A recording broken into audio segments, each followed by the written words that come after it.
All right, hello and welcome to another episode of the Constant Sports Podcast. Today we have an exciting guest, someone who's been in the hockey industry for over 25 years, coach, executive director, fan, dad, anything, all the titles one can imagine. Mark's been in this space for a while now, so we're excited to have you on today, Mark, and thanks for joining the show. Oh, no problem at all. Thank you for inviting me. And I wish it was only 25 years. Yes, we'll we'll de-age you for a second, make you feel young Yeah. again. Well, yeah, it's very difficult because yesterday was my birthday. So I remember how old I am. Yeah. Well, we wish you a happy birthday, and we're excited to have you on today. And for the listeners and viewers, a lot of them in the sports space, sports industry, we see a lot of rising tides, especially with hockey, as the Frozen Four was last year, but that garnered a lot of buzz, kind of maybe in some of my circles or in the smaller circles, that hockey's kind of on the rise, and we're seeing a lot of growth in it. And it's perfect for you since you're in the hockey space and with a company called the Hockey Resource. And so. How did the Hockey Resource come to be, and what made you start such an exciting company? Well, as you know, in our conversations, I have a long, long history in hockey. And I think probably been in every position you can be in, from owner down to player. And just so you know how old I am, I played outdoors was when we first played. Scarborough, Ontario, where I live, didn't have an indoor rink. So that'll give you some hint as to how long I've been in the game of hockey. But I've been everywhere, executive, owner, GM. I owned a couple of hockey schools and a goalie school. And so it's really been something that I've been around forever. We had an insurance business that got absolutely killed by COVID. For 2 years, we literally had no revenue at all when they shut down hockey. So my son and I said, "Hey, guess what? We got to do something else." One of the joys of being an entrepreneur. There's nobody standing around with a check in their hand to make you feel better. So when we looked at that, I said, "What's needed in the hockey world?" Having knowing all these things is that there's a massive amount of information out there, and even the people in the sport, it's hard for them to keep up with it all. But certainly, being a parent, trying to do the best things for your kids as they're entering and then progressing in the world of hockey, there is so much out there. Right. To know, for them to make decisions around, to be able to, deal with governing bodies like a Hockey Canada, or nowadays we're seeing more independent hockey and things along those lines.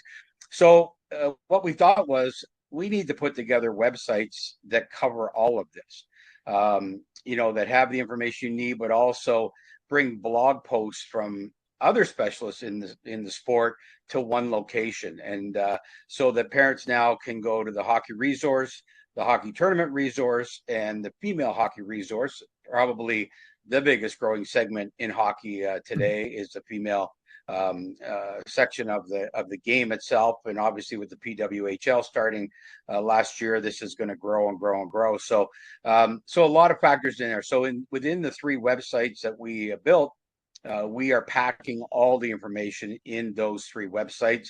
Started as one, but we actually outgrew how much we could use our website for. And then we thought, oh, wait a minute, there's another issue with that. There's so much stuff there that, most parents want to know, where do I go for a hockey tournament? Where's my team going to go, their coach or whatever? So we thought, let's separate that. We have over 1,700 tournaments listed on our website right now for parents. You go to the Hockey Tournament Resource and you get to go onto a search function, and all the tournaments we've been able to find, we list them daily. And I'm absolutely, for as long as I've been in the game, shocked how many tournaments there are. Absolutely. And having been one of the originators, I started in spring hockey with three partners back in 2003. I don't know if we were the absolute originators or one of the biggest uh, supporters of spring hockey. We built huge companies. We had 26 teams. We ran three hockey tournaments of 100 teams each, which today is nothing. Right. There's companies out there with 150 tournaments, and it's wild. So, you know, I knew what it was like to even keep track of what we were doing back in early 2000s when spring hockey was just starting, and now it's incredible what's going on in spring hockey. So, which is great for the sport. I have personal thoughts on spring hockey, but certainly great for the sport, and it has increased the information parents need even more because Mhm.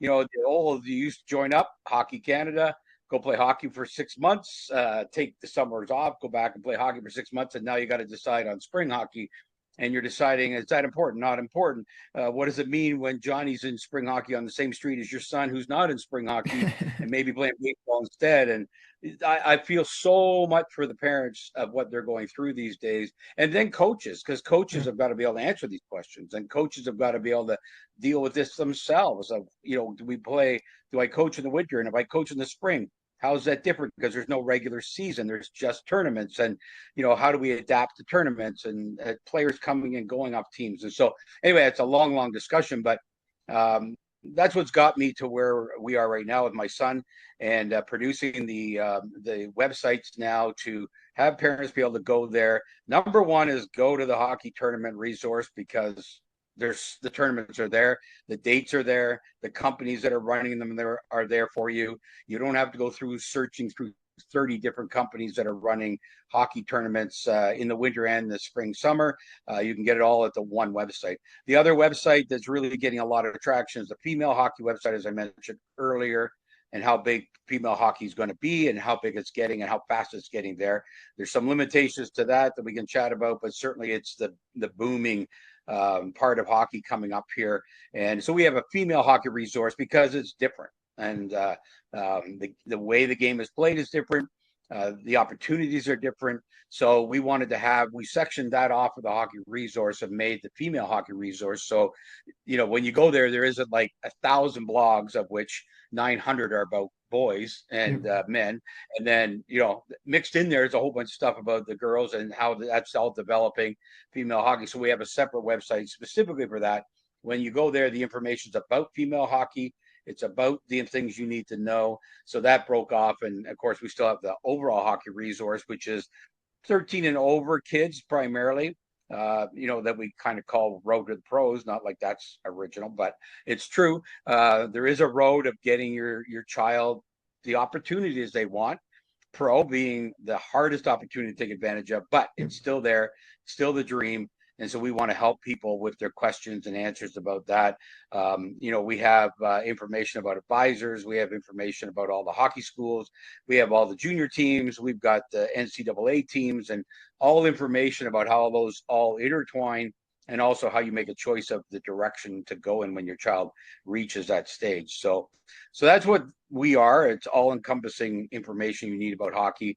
And hopefully it's helping people out. We're getting tremendous views on the website. We're over 300,000 views in the last 12 months with the hockey resource or the hockey tournament resource.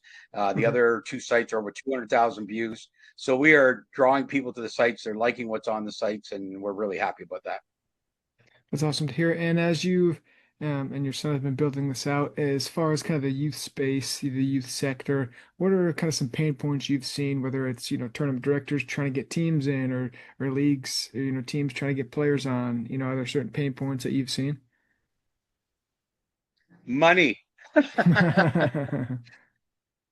It's the number. Well, it's one and two, coaches and Yeah. money. So coaches have been around for 100 and some odd years.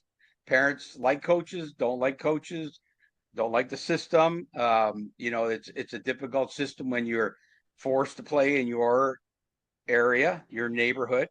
You're bound by addresses. You have to play in an area that is designated by Hockey Canada. Mhm. So if you happen upon a coach that you struggle with, uh, that's just too bad. I mean, you're going to struggle. That's the Yep. way it is. And so I was involved in the launch of independent hockey in Burlington.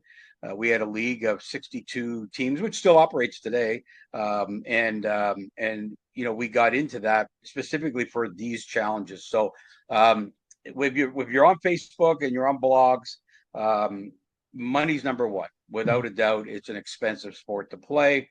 Everything's expensive about it. There is just no There's just no two ways about it. So finding ways in the industry to help with that is something that everybody who's working in the industry needs to be working on because it's a lot of money. So, that's part of what we look at, part of anywhere we see. We've even started up where we search Amazon because I know how busy parents are. My son and I search Amazon and find discounts on hockey products. So we're trying everything we can do. We're with another site that gets us discounts on things you can do when you're at a hockey tournament I and things got you. along those lines. So we're doing everything we can to try and bring savings wherever. But certainly, money is the one that almost everybody talks about every day. Mhm. Coaching is number two, and there's a lot that can be said about coaching. And by the way, both sides are right and wrong. So Sure. Yeah. it's an unfortunate debate that's very difficult to solve. I was a coach for many, many years. I know what it's like to be on that side of it. I was a parent, so I know what it's like to be on that side of it. And so the people running the sport, there's a lot of challenges in making all of that work. And has it come very far in 50 years? I'd say no. Still got some time to improve. It's still mainly volunteer. It's still coaches coaching their kids, all the same issues that I dealt with, my dad dealt with when I was 6 years old, which was 1962. So it's one that I wish there was a better solution for. There's one that I know everybody I know in the game is working towards to try and figure out the coach parent dynamic Mhm. and what can we do to solve that problem. I have my own thoughts on it, but it's a big issue. A lot of people are really angry and upset about it, and so it's a pain point, which is and as always, the kids are left in the middle of these pain Yeah. points, Right. and Yeah. and they're the ones who are trying to help out, and yet there's all these other things going on all the time. So those kinds of things are challenges for the people running hockey. I'm involved in it, obviously, in the hockey resource, but I'm not on executives and things like that these days, although I was for many, many years trying to solve these problems. Was as kind of speaking on the money side and the growth of it. You mentioned kind of the women's side where that's on the rise.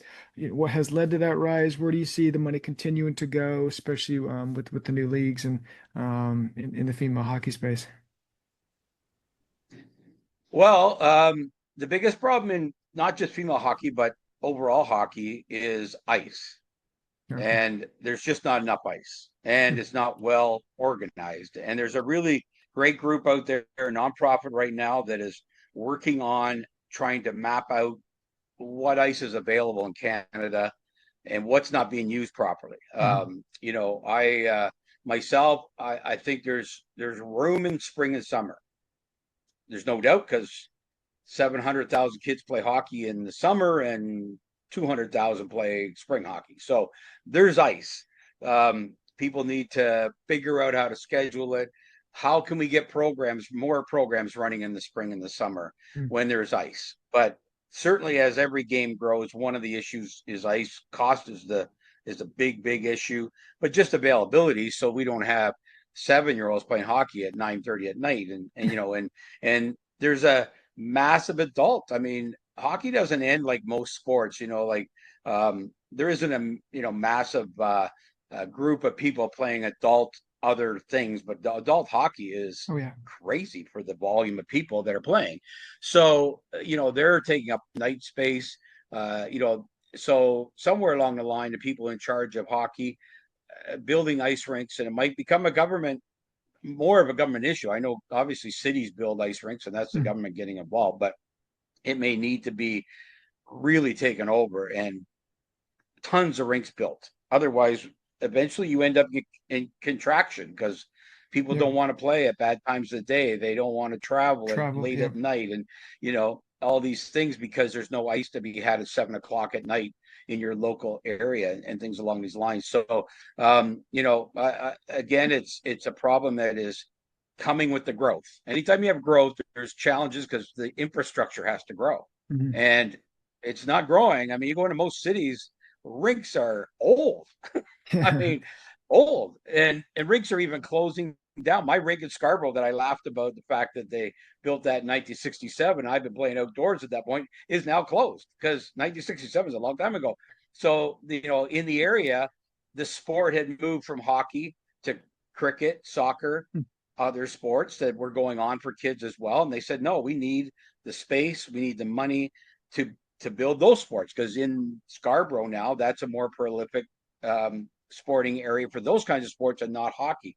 So it's a massive, absolute massive problem. Like I said, I know there's the one group really working on it right now, so I'm hoping that they will be able to come up with some solutions that help out the kids. But this could be a choke point for the growth of hockey. You got to find ice. It's just, I Yeah. mean, I lived in Alberta for 3 years. If you want to find ice, just go there in the winter. I mean, we lived in an area with a pond, and Joey got to play hockey 12 hours a day, no Yeah. problem.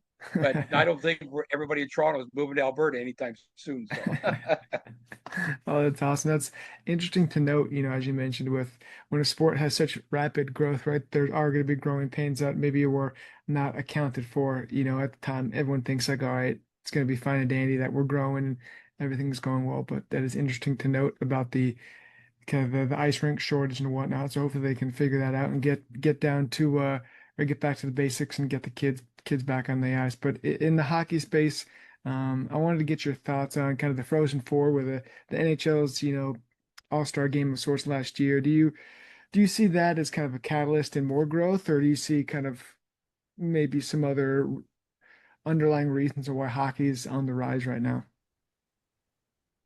well, I think these events are fantastic. More so for other countries, quite frankly. Seeing Canada and the U.S. Playing each other is great rivalry for here, for sure, for the Hmm. NHL and all the fans that are participating. But the growth of hockey worldwide is insane. I mean, we're not growing, and neither should we. Our sport's pretty mature, Yeah, but in Europe and places like that, the growth of hockey is enormous, and the economic benefit that hockey is bringing worldwide is incredible. So, as an NHL fan, and as I put out in my post yesterday, um, you know, about the fact that the Leafs haven't won a cup since '67, I do get worried when I see Austin Matthews on the ice in one of these things, and at the time Marner. Now that he's gone off to my favorite city, that bugger, But uh, when I see that, it's great. I mean, the sport has to grow. That's how we all make money, and we're in the Mhm. sport. So I'm happy that I talked to some guy from Finland the other day who wanted to know about tournaments in the United States and Canada, and this is what's going to happen, right? So as we get bigger, these countries will start coming over, and we're already going over there. I mean, I Yeah. took 15 years ago 3 teams over to Europe to play in tournaments, and now it's an every year thing now. Big groups of Canadians and Americans going over to Europe to play tournaments and go on, even on trips and learn about it. So it's worldwide, and it's gone along with the invention of the internet and all those other things. But the actual health of hockey is more, it's better than it's ever been as far as worldwide sport is concerned.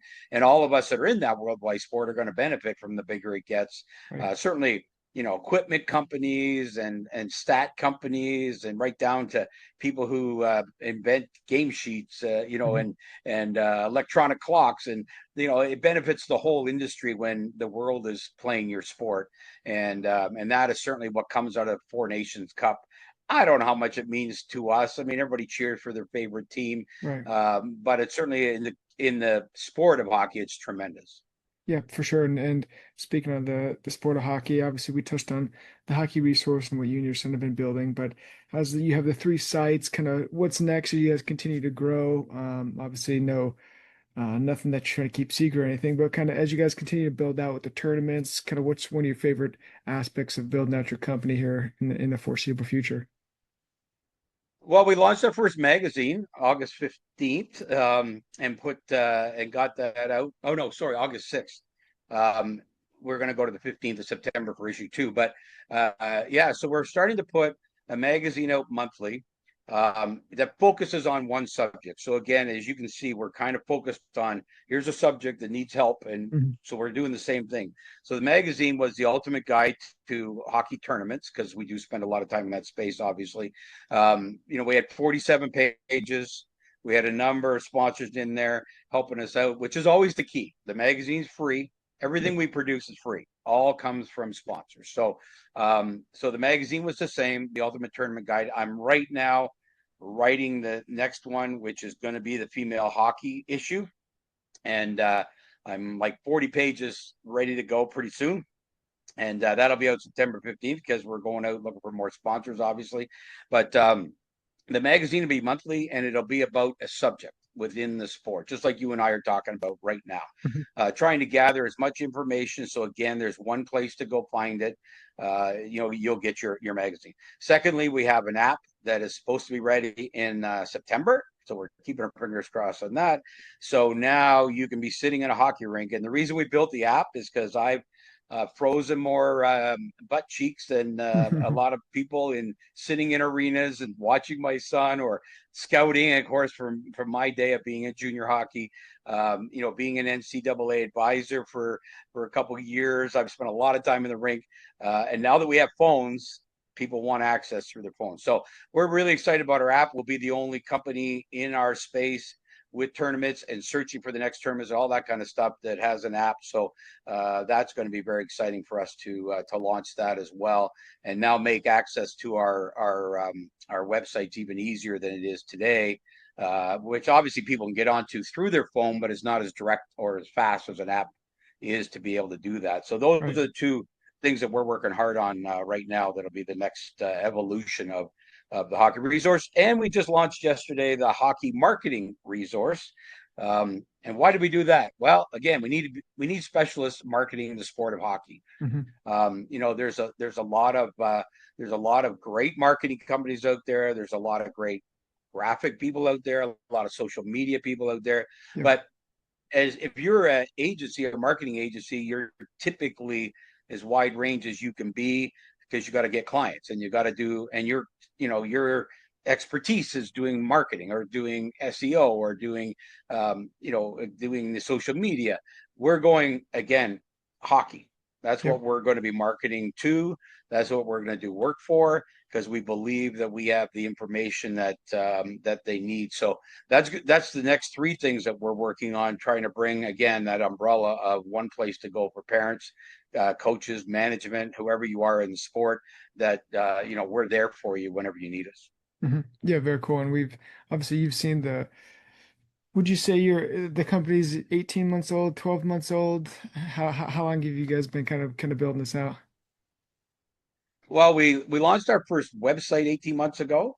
Um, when we first started getting information out at a level that I would say we were of value was Mhm. 12 months ago. So there was, and most of that was because I was like totally shocked at how many tournaments are out there. I never thought we'd have 1,700 tournaments listed on our website. It was just, it blew me away. So we a little misstepped the start with that one, and but now we're up and rolling, and everything's happening now. We're 12 full months right now into everything working. We had some great sponsors come on early.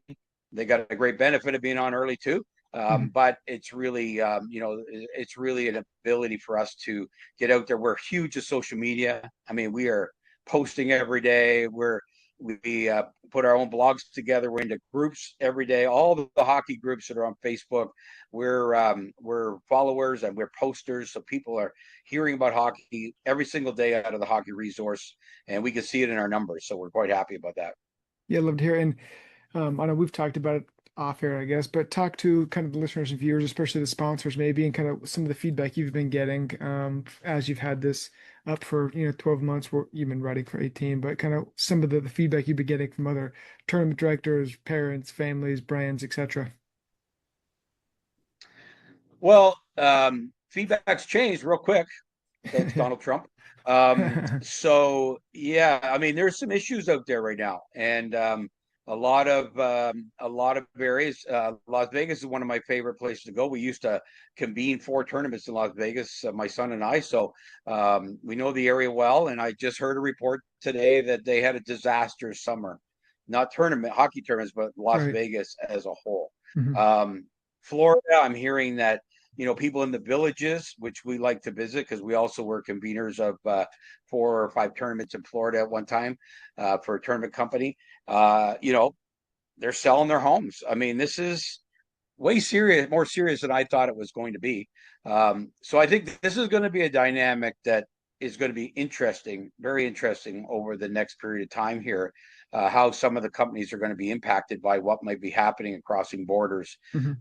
So we'll see what happens there. I mean, I'm not, I don't have my Mark Carney is not a close friend, so I can't call him and say, hey, what's happening? But I think we're all in the industry where we cross borders a lot between Canada and the U.S. Nervous, unsure of what's coming up in the next little bit here, but I would say that we've got great tournaments out there. I do love the fact that people can do it. It's a great experience that I never had actually till I was actually running tournaments or convening in tournaments. The ability to travel for kids these Yeah. days.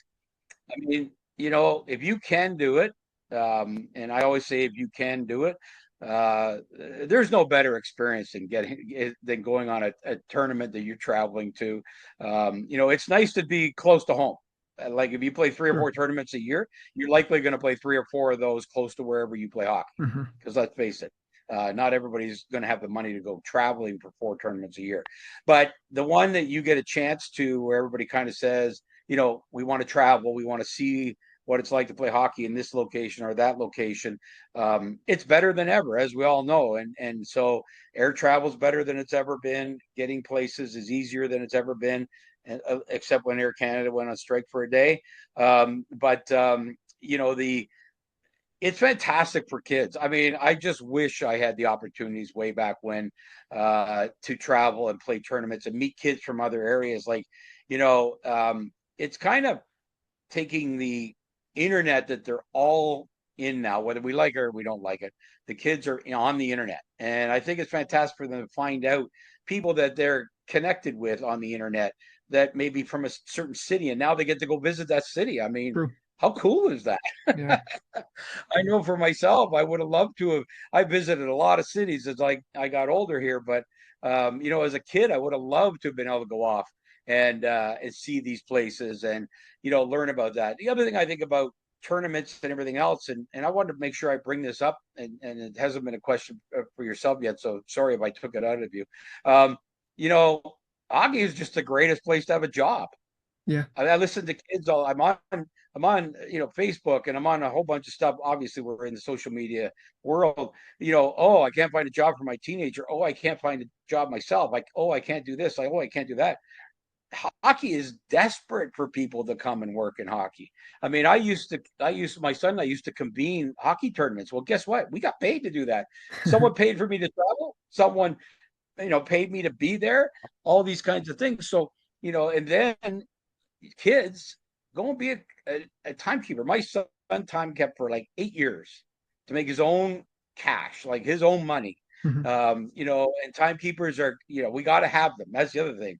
We got to have timekeepers. If no one can turn on the clock, we can't play the Can't game. play the game. Yeah. So, and kids are making good money. Like I think today they're making somewhere $16 to $18 an Oh hour wow. at tournaments and regular hockey to be a timekeeper. So that's damn good money. Oh yeah. And you bring a heat. Most rinks have a heater or bring a heater, dress warmly. And my son loved timekeeping because he didn't really have a boss. He got it along with all the coaches because he's been in hockey his whole life. And he's 17 years old. He's got this job, and he gets along with all the people. He loves watching hockey. What better job Perfect is there fit. to go to work and watch hockey if you love hockey, right? And so there's that. And there's all the guys that are running hockey tournament companies right now. You can do that. All of these guys started small with their first tournament or 2 tournaments or whatever and grew into these, massive companies that are running tournaments today. Anybody I don't want to say anybody can do it because not anybody can do everything, but if you wanted to get involved, you don't even have to run the tournaments. All of these tournament companies, they need operators, they need conveners, they need people to call back people. They got to book hotels. Like running a tournament is a big, big job. Which I like to remind people sometimes when they're unhappy with the experience they got. Running a tournament is not easy. Yeah, yeah, a lot of And moving after pieces. I did it for 3 years, way back in the early days of spring hockey. The happiest thing I had was tournaments being over because it is a lot of work, and there's a lot of moving parts. There's a lot of bad things that can happen. For instance, we were in Las Vegas, my son and I, and the roof started to leak at 11 o'clock at night.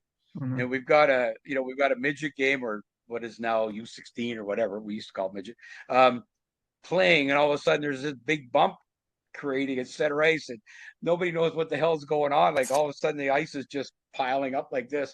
So then we had to stay overnight at the rink to make sure, and they're getting it fixed. So then we got to go back to the hotel once they got the people there to repair it. But now I'm, not me, the tournament operators panicking. Like, what do we do tomorrow if we don't have this rink? I mean, we've got 16 games going on this rink tomorrow. So, there's a lot of moving parts in a hockey tournament. I do ask people to, like anything, they got to run a good one. I mean, I know that you can get upset spending a lot of money, but there's a lot of moving parts in a tournament too. And nobody on purpose is trying to ruin your weekend for you, obviously, because they want you to come back. But just so you know, there is a ton of jobs in hockey tournaments, and people should be talking to the hockey tournaments that are coming to town. If they want a part-time job, that's the other great thing. You just, you can work part-time. They may only need someone for so many hours, whatever. You can work full-time. I mean, a lot of these guys need people to travel. Like, if you're in Toronto, one of the companies here does a ton of Ontario tournaments. Like, so you go Toronto, and then all of a sudden you'll find yourself in Peterborough. You might find yourself in Acton, which is where we're in the summer. So you get an opportunity to travel around to different rinks, and they need people. Like, there's not one tournament guy that I call says, "Yep, we're fully We're full. staffed, no problem." And then the toughest one, we need referees. Oh yeah, for And sure. That's always a our news shortage our there. newsletter going our newsletter going out this weekend is about loving referees. And so, we're going to start to have a whole feature about referees on our website. We're going to be blogging about it. We're going to be taking this to heart because one of the things people have to remember, it's nice to be on the marketing side and blow up how many people play hockey. Without referees, it doesn't matter. No one's Can't playing. start the game. So, I had a feature a full page ad in our magazine that we did ourselves, talking about the fact that, and by the way, there's a whole bunch of older guys who are top and have been through the ringer, but there's a ton of kids just starting out. And what my ad was two kids in hockey equipment on one side saying you cheered them one night, the same two kids in referee uniforms the next day saying you booed them the next day. These are the same people. Can we not just be nice and thankful that they're doing the job and that Yep. they're young and that, yes, they make mistakes, and yes, oh, by the way, I've seen hockey players make mistakes before. Oh yeah. Oh, I've seen parents make mistakes before. Like, how would you like it if you're at your job and your boss comes over and rips you a new one because you spelled something wrong on your report or whatever, right? Like, it's a tough job, and we're losing kids. Like, the ones who get started, it's 80% now. 80% within 2 years have quit. Wow. How do you think we get past the referee shortage? Do you think it's better, respect from both sides, or do you think it's kind of a referee school, or kind of where do you see that going? Um, it's a tough issue. I mean, I see it going from a sense of, uh, I think it was really good when we had COVID Mhm. because one of the two elements wasn't in the rink. Um, you got to talk frankly about it. You know what I mean? I've been a parent, I've been a coach, I've been all of these things. You know what? One thing I know from referees, they all try their damnedest. Mhm. Um, there's nobody out there who likes to be yelled at. I mean, I don't know. I've been married for 30 years, so Being yelled at is something we all have to get used to, I guess. But the it's really, there's no value to it. It doesn't improve the game. Some parents in the last even 6 months have had to go to court over attacking referees. This is ridiculous. Mhm. We have to stop this. I mean, you have to go in and accept what happens. It's just part of the game. Coaches make mistakes, players make mistakes, parents make mistakes. Two things from parents. One is a lot of them don't know enough about the game. Yep, that's a good point. Two, it's easy to call the game from upstairs. It's not easy to call the game from on ice. And I put a quote in one of my newsletters recently. When I was 25, I was a bit of a mouthpiece when it came to referees, just like everybody else. So I'm not Sure. blaming anybody. And my best friend at my wedding was the referee in chief in our league. And he was 25 as well. And he came over the one day after our game and said, "Look, I'm just sick and tired of this. It's going to ruin our friendship. Like, we have to solve this." So he said, "Here's what I'll do. If you take 1 week and you go out and referee one game a night, not even three like I do, not four like I do, one game, and I'll start you at the U7, or what we used to call novice or whatever, Mhm. and you'll move up one age division." And this was house league, mind you. This was house league. We'll move up one age division every day. At the end of 7 days, I said, I will never referee a game in my life, and I will never yell at a referee again, and I never have. Just like that. So I can tell you from being on the other side of being a coach, it is insanity on the ice. Insanity. And you have no idea when you're sitting up at the top of the rink what it's like to be down there, why that puck is flying all over the place. Never mind following it, trying to get the hell out of the way so it doesn't hurt you. Like, Yeah. I mean, I had so many bloody bruises at the end of that week. I didn't know what to do. It was worse than when I played hockey. So, I am making a passionate plea because this game, we can all go open the doors. There'll be someone there to flood the ice. There'll be a coach. There'll be players. The one thing your insurance company will not allow you to do is play a game without referees. We have to get this through our heads. We are not going to be able to play the game of hockey in 10 years because no one young is going to put up with it. Honest to Mhm. God. Like 80% is leaving the game in 2 years. 80% of referees, young referees that are just starting out, are leaving the game in 2 years. And I've convened hundreds of tournament games in my life. And the things that we get upset about are ridiculous for kids. Ridiculous. And yes, there's going to be mistakes made. And I can tell you one thing, man, put those skates on, put that striped shirt on, and go do one game, and you will never yell at a referee ever, ever again. So that's my thing to anybody who thinks referees are not doing their job, who think referees are somehow incompetent, whatever. Just go through the training course. I was out 2 summers ago, again, because I hear all the time about referees now. So I went out to one of their training courses that they do to get ready to be a referee. Mhm. I can tell you that 99% of all the people I know in hockey would have quit at that moment. Yeah. What they go through in training, what they go through in getting ready to be a referee. How many parents have read the whole rule book? Very true. My guess would be zero. Yeah, not very many. The referees have to read the rule book. They have to know the rules. Have you ever picked up a rule book? It is so goddamn confusing. You'll to try and figure out what the rules are in hockey for everything that can happen, where a puck hits somebody, where a puck is shot off a glass and goes out of bounds, where a puck, where a kid body checks a kid a certain way and not a certain way. When a kid is, what's charging, what's not charging, what's this, what's that.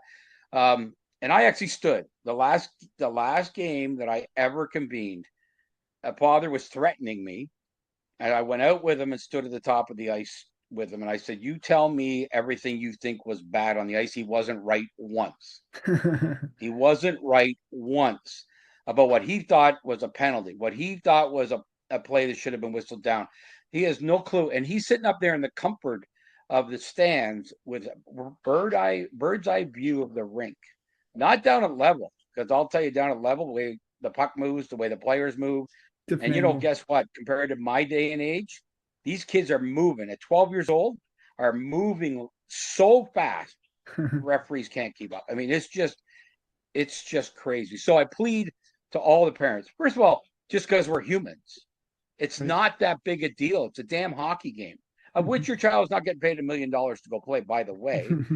But even if they were, have you ever watched the NHL coaches go insane at referees, players go insane? So there's the best referees in the whole wide world who people think make too many mistakes that they lose it when they make one. And we're talking about putting 14, 15-year-old kids on the ice. I mean, the last video I just saw of a mother attacking a 14-year-old and a 15-year-old kids on the ice over a minor atom game was appalling, absolutely appalling to me. So that's my pitch, only because I want to see hockey continue, and it can't continue without referees. Yeah. Everyone else can go. Everyone else can leave except the players. Two things: players and referees. That's all it takes to play a hockey game. And we're chasing most of the referees. We're chasing most of the referees, 80% of them away by what's going on right now. Yeah, So that's a that's it. crazy statistic. That's my plea for the game of hockey.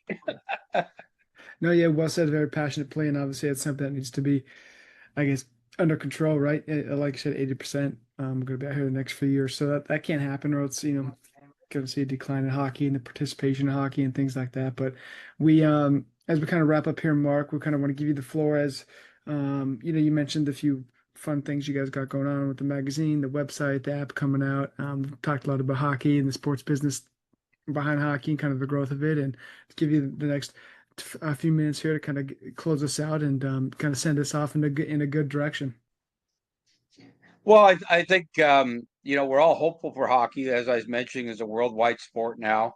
Um, I would predict that Canada and the U.S. are not going to win all the gold medals for the next 25 years. I think that there's going to be a continued growth and a continued expertise in the other countries, and eventually that's going to catch up, and it's going to be part of the game. And there's also an excitement when it's growing compared to excitement when the game's been around for 100 years. So Yeah. somewhere along the line, I believe that we're going to see these teams from Europe win a gold medal at the Olympics, or some kind of Four Nations event or whatever. I think that's inevitable. I think that the one thing I want to mention to parents: Europe is a great opportunity. So back, let's say 20 years ago, if you couldn't make the NHL, you would either play in the WHL or the AHL, or you would quit hockey. There is tremendous opportunities in Europe, and guys love it. Every guy I've ever talked to played on our junior teams that are in Europe. Love playing there. So, parents, there's more opportunity than there's ever been in the game of hockey right now. Take advantage of that. Be open to it, because believe me, the odds of making the NHL are so small you don't even want to count them. But now the sport has grown, and this is the advantage of a growing sport: is that now there's openings, and players from Canada are loved over there, Mhm. absolutely loved over there. I mean, the experience, the quality that we have of players from here is amazing, and tons of players keep living over there. I mean, Yeah. I've visited one time, but I'm thinking of going back because every one of my guys were junior that are playing in Europe just love Europe. So that's another great opportunity if you get a chance. And I'm not saying you should or have to, because it's expensive, but there's companies that put on these Europe trips and these Europe tourneys. Try to go on one. It's Yeah. fantastic. I mean, I did it 20 years ago, but that was when it wasn't that fantastic, quite frankly. Um, so now the countries are great. They know all about hockey. I think there's just super opportunity that way. So I'd suggest that anybody who can get an opportunity to hook up with somebody that's going to Europe and get one of those trips. It's fantastic. I also want to, and again, this is because I have been in the hockey school world for a long time, not now, but was goalie school, hockey school. Um, get your kids to a hockey school. If you have any hope or want to get your child to the top of their game, you cannot do it with volunteer coaching. And nothing against the guys that are Yeah. out there. I coached Sure. for years too. And I'll gladly say, like, I wasn't getting kids to that level. Hockey school guys, there's tons of them now, and there's tons of guys that have come back from playing in the NHL, come back from playing in Europe, whatever it may be, and these guys can teach your child how to play the game. Hmm. And also the great thing about going to those guys is that, again, most of those guys have been at the top level of the game somewhere, and Yep, so good they point. know what they're talking about, and they can really help your child. I read in blogs every day. Oh, what equipment should I buy? And some person's on the blog answering, and I'm like, go to the hockey school in your neighborhood and talk to a guy who's been in hockey for 30 Yeah. years. Don't talk to a parent who might have a personal opinion. And I don't want to put down parents, but an expert opinion is what you need, because the Hmm. wrong size equipment, my son was a goalie for years, the wrong size equipment could be a real detriment to your child. Yeah. So go and see your hockey school guys. Everybody, I implore you to go and see them. And talk to them. They'll talk to you about skate size. They'll talk to you about shin pads, shoulder pads, all the right things to do. And quite honestly, the whole world's built on connections today in Mhm. today's world, as it was forever, even before we had internet. These guys are connected to lots of companies out there, and they'd like to talk to you, and they'd like to get you the right stuff. And obviously, they'd like you to come back and take advantage of their training, but they know what they're talking about. So don't ask people on Facebook what to buy. Go see one of these people, even if you don't take their lessons. They're great people, and they will help you get the right stuff, because in the end, they want your child to do well. Yep. That's really what their goals are, right? And so, having had a lot of these guys work for me in a number of years ago, I can tell you they're all good guys. They all played the game. They all want to help out. So go see them. Don't get on Facebook and blog around about what equipment you want, what size you should buy, what's the best stick, what's the best this. You're just getting another parent's opinion. Yep. Go see these guys. I really, it's a huge tip in my mind to help parents out, help the kids out, is get the right instruction. I have a personal pet peeve about getting your child to training. Our coaches are not paid. Hockey school guys are paid. The expectation of them to train your child is an expectation because you're paying them. So, Exactly. um, like, get your kids there, get them trained, spend the summer going there, all these kinds of things. So that's a big one for me, is training, and helping your child out. And we don't even represent. This is not about me representing them in the hockey resource, because we're North American wide. Hockey schools are local, so I don't even Okay. advertise for hockey Good point. schools because I can't advertise local. So this is not anybody I'm trying to help out from that perspective. This is what I know of these people, and they're fantastic. And you need to go and see them about any question you have for your child to be really good. So get training, that help your child out, get training, be better, all those kinds of things.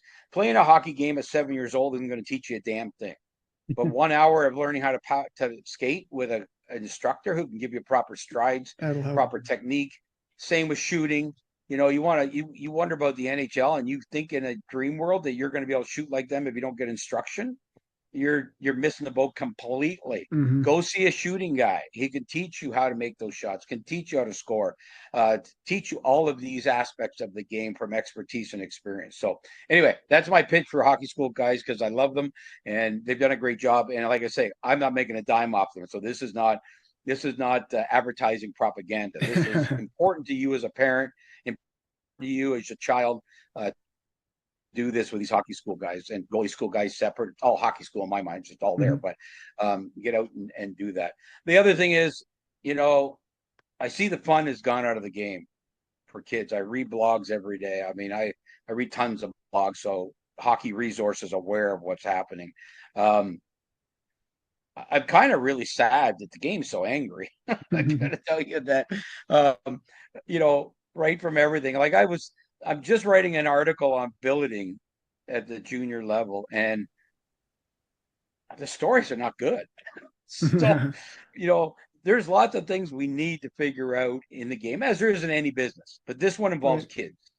So we need to figure it out faster.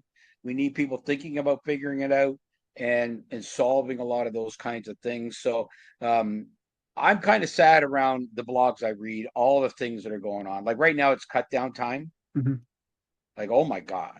Oh my God. Now, what we used to do, because I used to own Kineski Hockey School, and shoot to score. I think that's what it was called. No, coast to coast hockey school.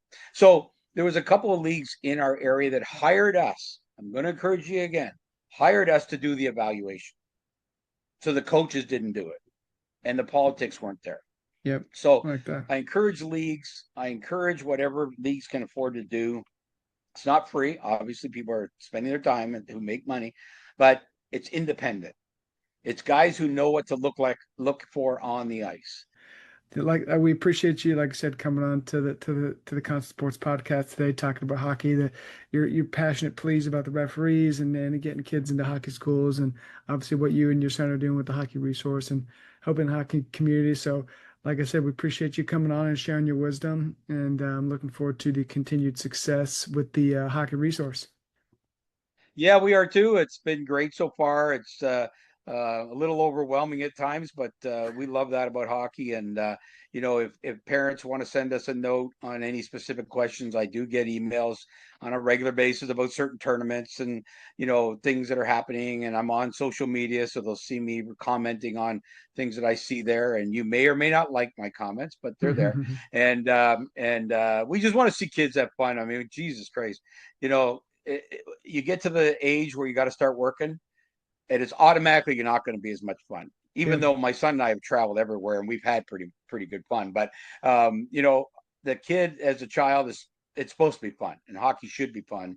And I'd like to see everybody put that at the front of their attention spans, the front of their brain cells, and in front of everything they can. That ultimately it's to have fun, and that's what it should be. We hope the kids get to do that, and we'll be out there trying every day as we can to positively send that message out there. Perfect. Well said. Thanks for wrapping that up. And like I said, it's been another episode of the Constant Sports Podcast, and we'll see you guys next week. Awesome. Thanks very much, guys. Yep.